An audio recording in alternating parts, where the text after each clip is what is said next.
नमस्कार दोस्तों, आज हम मानव संसाधन प्रबंध के एक बहुत ही महत्वपूर्ण विषय पर बात करने वाले हैं। उस विषय या टॉपिक का नाम है भारतीय परिदृश्य में मानव संसाधन प्रबंधन, अंग्रेजी में human resource management in Indian scenario.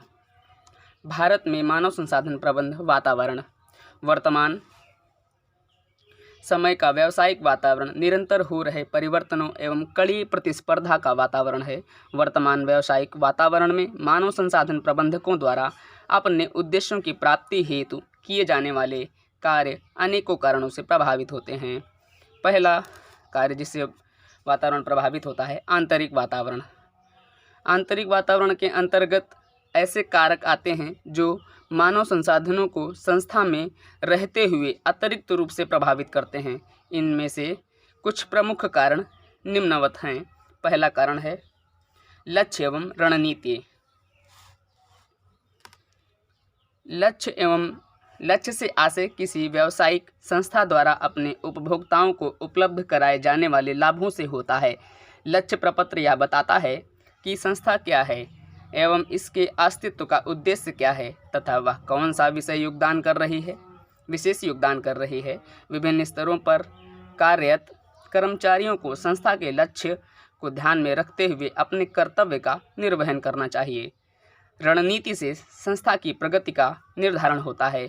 वास्तव में मानव संसाधन प्रबंध का विशेष ध्यान ऐसी रणनीति एवं एकीकृत ढांचे के निर्माण की ओर होना चाहिए जिसके द्वारा कर्मचारियों की समस्याओं के व्यक्तिगत समाधानों के अतिरिक्त संस्था के उद्देश्यों की प्राप्ति में महत्वपूर्ण योगदान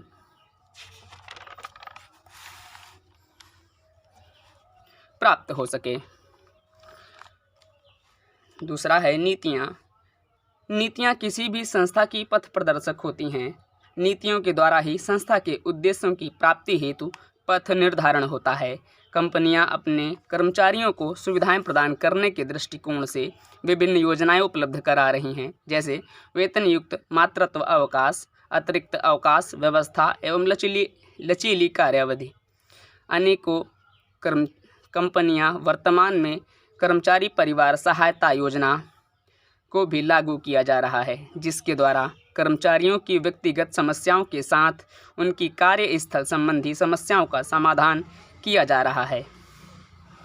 तीसरा कारण है संस्थागत संस्कृति।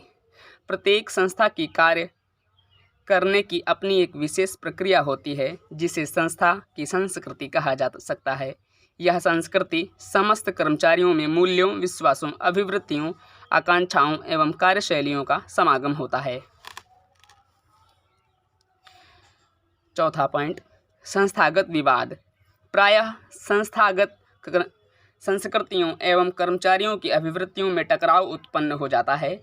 ऐसे टकराव व्यक्तिगत उद्देश्यों बनाम संस्थागत उद्देश्यों, अधिकार बनाम कर्तव्यों, शक्तियों बनाम उत्तरदायित्वों जैसे मुद्दों को लेकर होते हैं। मानव संसाधन प्रबंधकों से संस्था के इन समस्त क्षेत्रों में नीतियों के विकास, निर्धारण एवं उन्हें लागू करने की अपेक्षा की जाती है। चौथा कारण है मानव संसाधन प्रणाली। आज विभिन्न संस्थाएं अपने यहाँ मानव संसाधन विकास स्थापित कर रही हैं। प्रबंधन में भागीदारी तथा गुणवत्ता वृत्त को लागू किया जा रहा है, जिससे कर्मचारियों की सूचनाएं मुक्त रूप से प्रबंधन के ऊपरी स्तर तक पहुंच रही हैं एवं संस्था में उनका स्तर ऊंचा हो रहा है। अब बाह्य वातावरण के बारे में पढ़ते हैं। पहले हमने पढ़ा आंतरिक वातावरण, जो भारत में मानव संसाधन प्रबंध वातावरण को प्रभावित करते हैं। बाह्य वातावरण के अनुसार बाह्य वातावरण में ऐसे कारकों का समावेश होता है जो किसी संस्था के संसाधनों को संस्था से बाहर होते हुए प्रभावित करते हैं। मानव संस्थागत प्रबंधक का कार्य होता है कि वह बाह्य कारकों को पहचानने एवं उनके बीच समन्वय स्थापित करे और संस्था के उद्देश्यों को कुशलतापूर्वक एवं प्रभावशाली तरीके से प्राप्त करे। बाह्य वातावरण का पहला कारण है आर्थिक वातावरण। किसी भी व्यवसाय का संचालन संबंधित राष्ट्र के आर्थिक वातावरण से प्रचुर रूप से प्रभावित होता है। यह आर्थिक वातावरण उस राष्ट्र के सरकार की आर्थिक नीतियों, औद्योगिक नियमन, आर्थिक नियंत्रणों, आयात निर्यात नीतियां इत्यादि द्वारा निर्देशित होता है। इसके साथ ही आपूर्तिकर्ता, उपभोक्ता, प्रतिस्पर्धी एवं वैश्वीकरण इत्यादि भी अत्यधिक प्रासंगिक कारण होते हैं। सफल प्रबंधक वही है जो परिवर्तनों का पूर्वानुमान लगाकर उन्हें सुगमतापूर्वक समायोजित कर लेता है। ऐसे परिवर्तन हेतु तत्परता से अनुकूल कार्य वातावरण का निर्माण करने एवं उन्हें लागू करने में मानव संसाधन प्रबंधकों की महत्वपूर्ण भूमिका होती है। राजनैतिक वातावरण।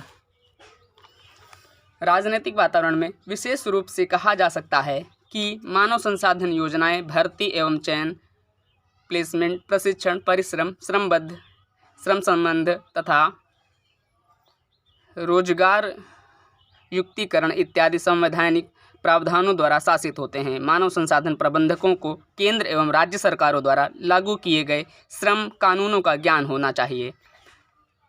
तीसरा है सामाजिक एवं सांस्कृतिक वातावरण। मानव संसाधनों प्रबंधकों को अपना कार्य सामाजिक प्रासंगिकता एवं उत्तरदायित्व विधि से करना चाहिए। शिक्षित आवेदकों के स्थान पर शिक्षित किए जाने योग्य अकुशल श्रमिकों का चयन करने के दर्शन को अपनाकर बेरोजगारी की समस्या को दूर किया जा सकता है। वर्तमान में कोई भी संस्था समाज से अलग रहकर या विरत रहकर कार्य नहीं करती, वरन वह समाज के साथ जुड़ी रहती है। तकनीकी वातावरण। चौथा पॉइंट, किसी भी संस्था की तकनीकी से आशय उस प्रक्रिया से है जिसके द्वारा संस्था के वातावरण द्वारा उपलब्ध प्रत्येक संसाधन का उपयोग करके अंतिम उत्पाद की प्राप्ति होती है। तकनीकी के अंतर्गत औजार, मशीनरी, उपकरण, कार्यविधि एवं कर्मचारियों का ज्ञान एवं कुशलता सम्मिलित होती है। आज के प्रतिस्पर्धी युग में तकनीकी प्रगति के द्वारा प्रतिस्पर्धी लाभों को प्राप्त किया जा सकता है जो वर्तमान तकनीकी से अधिक शक्तिशाली हो सकते हैं। निरंतर बढ़ती हुई प्रतिस्पर्धा में अनेकों भारतीय संस्थाओं को प्रतिस्पर्धा में टिके रहने एवं अपनी लागत को कम बनाए रखने हेतु अपनी संरचना में सुधार करने, पूर्ण गुणवत्ता प्रबंधन लागू करके कर्मचारियों के कार्यकाल में लचीलापन लागू करने के लिए बाध्य किया गया है या किया है। भौतिक वातावरण। पांचवा पॉइंट, भौतिक एवं भौगोलिक कारक किसी भी संस्था के व्यवसाय को प्रभावित करने में महत्वपूर्ण भूमिका निभा सकते हैं। इसके अतिरिक्त हमारे चारों ओर के भौतिक वातावरण में हो रहे ह्रास यानी वायु प्रदूषण, ध्वनि प्रदूषण, जल प्रदूषण इत्यादि भी भारत में व्यवसाय को बुरी तरह प्रभावित कर रहे हैं। ग्लोबल वार्मिंग का बढ़ता हुआ प्रभाव हमारी जलवायु में हो रहे असामान्य परिवर्तनों के रूप में सामने आ रहा है। छठा पॉइंट, शैक्षिक वातावरण। किसी भी संस्था में राष्ट्र के द्वारा उपलब्ध मानव संसाधनों का शैक्षिक स्तर एवं गुणवत्ता अत्यधिक प्रभावित करते हैं। सातवां पॉइंट, श्रमिक संघ। औद्योगिक क्रांति के पश्चात श्रम संघ भी शक्तिशाली होकर उभरे हैं। भारत समेत विश्व के अनेक देशों में श्रमिक संघ राष्ट्र की सत्ता के एक शक्तिशाली अंग बन चुके हैं। धन्यवाद। इसमें क्या है कि भारतीय परिदृश्य में मानव संसाधन प्रबंधन में भारत में मानव संसाधन प्रबंधन वातावरण जो उत्पन्न होता है उसमें दो कारक जो इसको बहुत तेज़ी से प्रभावित करते हैं। एक होता है आंतरिक का वातावरण और दूसरा होता है बाह्य वातावरण। ये मानव संसाधन प्रबंधकों द्वारा उद्देश्यों की प्राप्ति हेतु किए जाने वाले कार्यों को बहुत तेज़ी से प्रभावित करते हैं। धन्यवाद।